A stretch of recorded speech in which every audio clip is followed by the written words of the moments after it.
Salut tout le monde, ici Yanis, ravi de vous retrouver sur la chaîne dédiée aux voitures. Aujourd'hui, comme ces derniers temps, on va parler des modèles chinois. Installez-vous confortablement, il y aura beaucoup d'informations utiles. N'oubliez pas de vous abonner à la chaîne et de laisser un like. Alors, on parle aujourd'hui des pneus et des jantes de la Jetour Dashing, un sujet crucial pour la sécurité et le confort de conduite.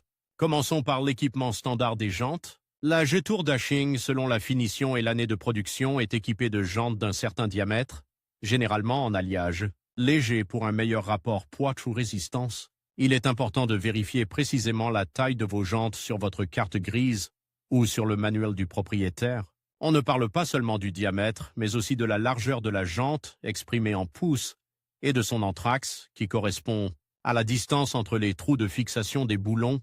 Ces informations sont essentielles si vous envisagez de changer vos jantes. N'hésitez pas à consulter un professionnel pour vous assurer de la compatibilité des jantes que vous souhaitez monter. On trouve souvent des informations détaillées sur les forums dédiés au Jetour Dashing, où les propriétaires partagent leurs expériences et leurs modifications. L'esthétique joue un rôle, bien sûr, mais la sécurité doit toujours primer.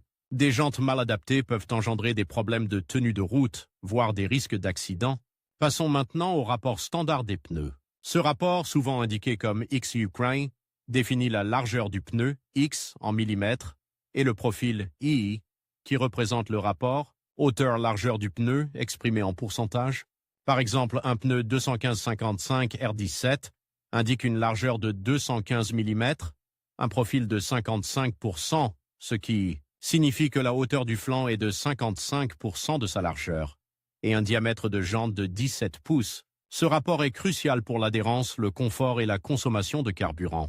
Un pneu trop étroit ou trop large par rapport à la jante peut affecter négativement la tenue de route et la stabilité du véhicule. Encore une fois, la consultation du manuel du propriétaire ou de la carte grise est indispensable pour connaître le rapport standard recommandé par le constructeur pour votre Jetour Dashing. Ne négligez pas ce point, car un mauvais choix de pneus peut avoir des conséquences importantes. Enfin, parlons de la pression des pneus. La pression des pneus est un élément essentiel pour la sécurité, le confort et la longévité de vos pneus. Une pression insuffisante augmente la consommation de carburant, diminue l'adhérence et use prématurément les pneus. Une pression excessive, quant à elle, rend la conduite inconfortable et peut endommager les pneus. La pression recommandée est généralement indiquée sur une plaque située sur le montant de la portière conducteur ou dans le manuel du propriétaire. Elle peut varier légèrement en fonction de la charge du véhicule. Il est conseillé de vérifier la pression de vos pneus régulièrement, au moins une fois par mois, et avant chaque long trajet, à l'aide d'un manomètre précis. N'oubliez pas de gonfler vos pneus à la pression recommandée et non à la pression maximale indiquée sur le flanc du pneu. Une pression correcte est la clé d'une conduite sûre et agréable. Prenez soin de votre Jetour Dashing. Alors, on parle aujourd'hui des pneus et des jantes de la Jetour Dashing, un sujet crucial pour la sécurité et le confort de conduite. Commençons par un élément souvent négligé, les capteurs de pression des pneus. C'est un système vraiment important, vous savez. Imaginez rouler avec un pneu sous-gonflé. Vous risquez non seulement de consommer plus de carburant, mais aussi de détériorer prématurément vos pneus et même de compromettre votre sécurité. Avec les capteurs de pression, vous êtes averti en temps réel de toute variation de pression. Sur la Jetour Dashing, il est important de vérifier si votre modèle est équipé de ce système, et si oui, de bien comprendre comment il fonctionne et comment interpréter les alertes. N'hésitez pas à consulter votre manuel d'utilisation pour plus de détails, car la manière dont le système vous informe peut varier légèrement selon l'année et la finition de votre véhicule. Il est aussi crucial de savoir comment vérifier la pression manuellement avec un manomètre pour vous assurer que tout est en ordre, même si le système électronique ne signale aucun problème. La pression idéale est indiquée sur une plaque généralement située sur le montant de la portière conducteur ou dans le manuel du propriétaire. N'oubliez pas que la pression varie en fonction de la charge du véhicule. Passons maintenant aux autres options de jantes disponibles pour la Jetour Dashing.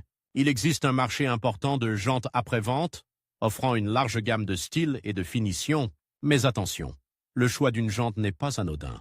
Il faut absolument s'assurer de la compatibilité avec votre véhicule. La taille, le déport, ET et le nombre de trous de fixation doivent correspondre exactement aux spécifications d'origine.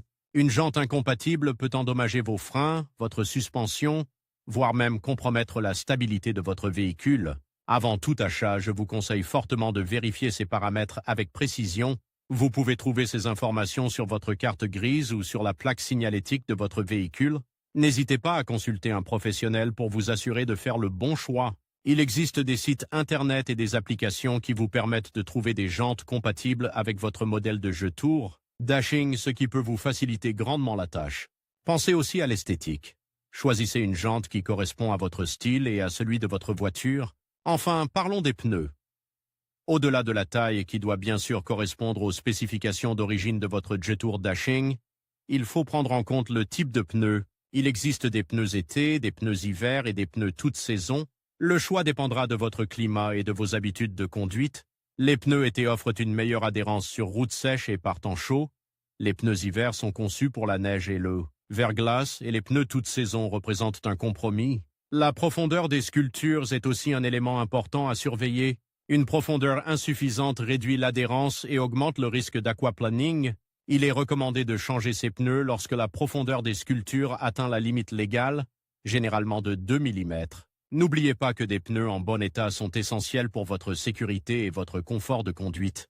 L'indice de vitesse et l'indice de charge sont également des éléments à prendre en compte lors du choix de vos pneus. Ces informations sont indiquées sur le flanc du pneu et doivent correspondre aux spécifications de votre véhicule.